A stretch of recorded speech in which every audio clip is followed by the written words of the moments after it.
wacan oo wanaagsan daawadayaal meel kastoo aad joogtaan kusoo dhawaada warka channelka Goobweyn Media qodobada aan idinku haynana waxaa ka mid ah madaxda Jubbaland iyo Puntland oo la kulmay wakiilada beesha caalamka maxaa kulankaasi looga hadlay warbixin xiisa badan ayaan idinku haynaa midowga musharaxiinta oo eedayn kulul kala duldhacay madaxweyne Farmaajo akhbaaraadka kale ee ku dhageysan doontaan ama aad ku daawan doontaan warka Goobweyn Media waxaa ka mid ah Mareykanka oo muwaadiniintiisa uga degay inay u safraan dalka Kenya madaxweynaha dalkaasi Masar Cabdifataax Al-Siisi oo Itoobiya u diray digniin adag qodobadaas iyo qodobo kale oo xiisa badan ayaad ku dhageysan doontaan warka channelka Goobweyn Media aan ku bilownay madaxweynayaasha Puntland iyo Jubbaland oo wali ku sugan magaalada Muqdisho ayaa waxa ay maanta xerada xalane ee magaalada Muqdisho kulan kula qaateen qaar ka mid ah wakiilada beesha caalamka shirkan oo ahaa mid xasaasi ah ayaa madaxweynaha Puntland iyo Jubbaland waxa ay wakiilada beesha caalamka u sheegeen inaysan ogeyn shir fashilmay kadib markii xukuumadda Soomaaliya shalay ay sheegtay in shirkii afisyoone ka soconayay uu fashilmay sidoo kale madaxweynaha Puntland iyo Jubbaland waxa ay beeniyeen in ay jiraan shuruudo cusub oo dawladdu sheegtay in ay shirka ay ku xireen isla markaana wali ay taagan yihiin aragtidoodii hore ee shirka bilowgiisii iyagoo madaxweyne Farmaajo ku eedeeyay in uusan doorasho rabin wakiilada beesha caalamka ee loo yaqaan C6+ ayaa dhankooda sheegay in ay dhinaca kale ee dawladda federaalka la kulmi doonaan iyaga oo markaa ururinaya fikradaha dhinacyada kala duwan ee isku haya arrimaha doorashooyinka si ay ula wadaagaan dalalkooda wakiilada beesha caalamka ayaa wali waxay wadaan dadaalo ay ku doonayaan in ay kulamadii ay sii wadaan hogaamiyaasha Soomaalida si loo gaaro xal kama dambaysa oo ku saabsan arrimaha doorashada Soomaaliya qoraal ka soo baxay midowga musharaxiinta ayaa looga hadlay dhowr qodob oo ku saabsan fashilkii ku yimid shirkii afisyoone maalmihii ugu dambeeyay uga soconayay madaxda Soomaalida iyaga oo ku eedeeyay madaxweyne Farmaajo in uu isagu leeyahay mas'uuliyadda fashilka shirka qoraalkan ayay sidoo kale ku sheegeen in muddo dheerba uu Farmaajo caqabad uu ku soo ahaa doorashada dalka ka dhacda ku talagalkiisuna oo ahaa in uu ku darsado waqtiga midowga musharaxiinta ayaa eedeymaha ay u jeediyeen madaxweyne Farmaajo sal uga dhigay qodobada kala ah kow in madaxweyne Farmaajo 6 bishii Febraayo uu ka soo kacay gogashii shirkii Dhuusamareeb oo ay ku kulansanaayeen madaxda dawladda federaalka iyo dawlad goboleedyada halkaasi oo looga hadlayay arrimaha doorashada ee la isku mari laayahay iyo in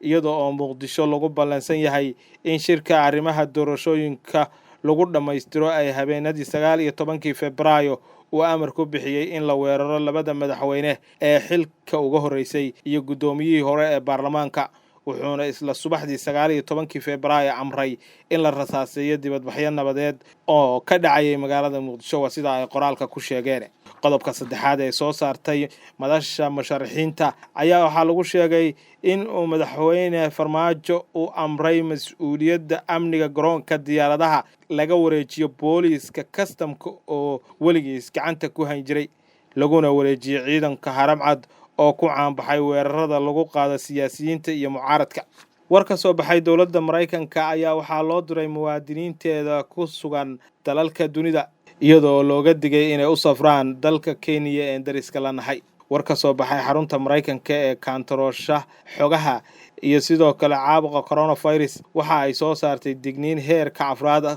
oo ku socota caafimaadka dadka Mareykanka ah waxayna sheegeen in sabab la xiriira caabuqa COVID-19 aan loo tagi karin dalkaasi Kenya muwaadiniintoodana ay uga digayaan inay u soo safraan dalka Kenya tirada bukaanada Kenya ee laga helay coronavirus-ka ayaa gaaraya 141,365 qof tan iyo markii kiisaskii ugu horeeyay laga xaqiijiyay bishii March ee sanadkii hore 2020 talasiinta dhanka safarka ee xarumaha Mareykanka ee kantaroola ka hortagga caabuqa coronavirus waxa kale oo ay leeyihiin inuu heerkiisu sareeyo caabuqa koronaha ee hadda ka jira dalkaasi Kenya waxayna waaxda socdaalka ee dalka Mareykanka ay uga digaysaa muwaadiniinteeda Mareykanka in aysan u safrin dalalka bariga Afrika qaasada dalka Kenya qoraalkan ayaa waxaa lagu xusay in duulimaadyada caalamiga ah ay sidooda u shaqayn doonaan ee dhinaca Kenya inkastoo oo la yiri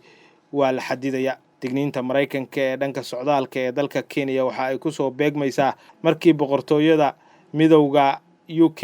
ay hore u gumaysatay dalka Kenya ay go'aan noocaasi ah ka qaadatay iyadoo oo la mamnuucay dhoofayaasha ka soo ambabaxaya Kenya kuna sii jeeda dalka Britain. Madaxweynaha Masar Cabdifataax Al-Siisi ayaa Arbacadii ka digay halis isku dhac ah oo dhex martay Itoobiya iyo Masar kaasi oo sababi karo biyo xireenka webiga Niil kadib markii wadahadaladii u dhaxeeyay labada dal iyo Suudaan ku dhamaadeen natiijo la'aan. Erga ka socotay saddexda dawladood ayaa horaantii toddobaadkan ku kulmay magaalada Kinshasa ee Jamhuuriyadda Dimuqraadiga Kongo, hase yeeshee waxa ay ku guuldareysteen in ay soo afjaraan khilaafkii muddada dheer u dhaxeeyay dawladahaasi. Isagoo oo ka hadlayay furitaanka dhismo cusub oo ay dawladdu leedahay ayuu Siisi sheegay in Masar iyo Suudaan ay ka wada shaqaynayaan arrintan isla markaana ay iska kaashan doonaan heshiis kasta ay ugu wada jireen, taas oo muujinaysa in Suudaan iyo Masar ay hadda noqonayaan isbahaysi hor leh oo ka dhan ah.